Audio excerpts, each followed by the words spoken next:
ਵਾਲੇਕੁਮ ਜੀ ਮੇਰੇ ਫਰੈਂਡਸ, ਉਮੀਦ है सारे दोस्त खैर वाफियत नाल हो गए। एक नवी वीडियो के नाल तुहाडा अब्दुल तुहाडी खिदमत दे विच दोबारा पेश। तो जैसा कि पता दोस्तों, अजकल रमज़ान मुबारक चल रहा है तो रमज़ान मुबारक चार बंदा इबादत कर रहा है सारा कुछ। तो असी भी इस सिलसिले फारूकाबाद की मशहूर शख्सियत बाबा कैम शाह सुबह सुबह सलाम करन आए हैं। तो साढ़े कुछ चंद दोस्त भी नाल सी, इत्थे आए हैं। एक बंदा है जनाब सुबह सुबह के टाइम ये भी किते सलाम करन आए ने और इन्हां दी कैफियत वेखी, सारा कुछ वेख्या तो सोचा कि आखिर ऐसी किहड़ी गल है कि जिहड़े बाबे कैम शाह ते आके खलोते ने और जनाब लंगर भी तकसीम, हालांकि रमज़ान इन्हां नूं मना किया। फिर कुछ पैसे बनता सी पे बंदा, असी भी इहदे कोलों पैसे ले ने तो असल सूरत हाल इहदे कोल पुछने आ भी ये किहड़े चक्कर विच है। अस्सलाम वालेकुम जी, अपनी पूरी तफसील दसनी है। वालेकुम सलाम।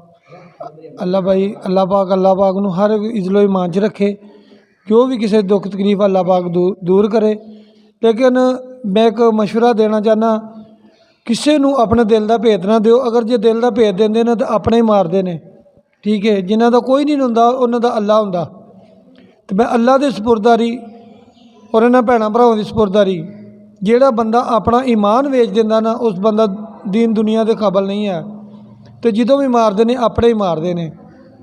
यार मैं अकेला भरा आ, ये दुआ करो भी अल्लाह पाक मैनू किसी का मुताद ना करे, करना तो मैनू अल्लाह पाक अपना मुताद कर ले। अस्सलाम वालेकुम। कल्ला भरा तो की होया कि तेनों गल तो बड़ी डाढ़ी जी कर गए, साढ़े मतलब की कर गए की असल की कल्ला की आ ते अपने दा की गल है बई। जिन्हों का भी मैं किया ना, उन्होंने वास्ते मेरे वास्ते उन्होंने बुरा ही सोचा, ठीक है। मैं फिर भी अल्लाह दे ईमान ते छड्ड के तो फिर भी उन्हों का भला करना। जो को अपना छड्डदा ना उदों बंदे नूं दुख लगदा, ठीक है। सक्का माँ बाप आ, वह भी अपना आप भैन भणवैया सी, उन्होंने मैनू घरों कढ़ दिता। इस दुख तो रोन डिया जिन्हों का दुनिया ते कोई नहीं होंदा, उन्हों का अल्लाह वारिस हुंदा। इत्थे दरबार ते की लैण आया? मैं अपनी गड्डी बनाई है तेल वाली, तेल का कारोबार करना। तो उस वास्ते हुण मैं दुआ करने वास्ते आया भी अल्लाह पाक मेरा कारोबार च इजाफा पाए।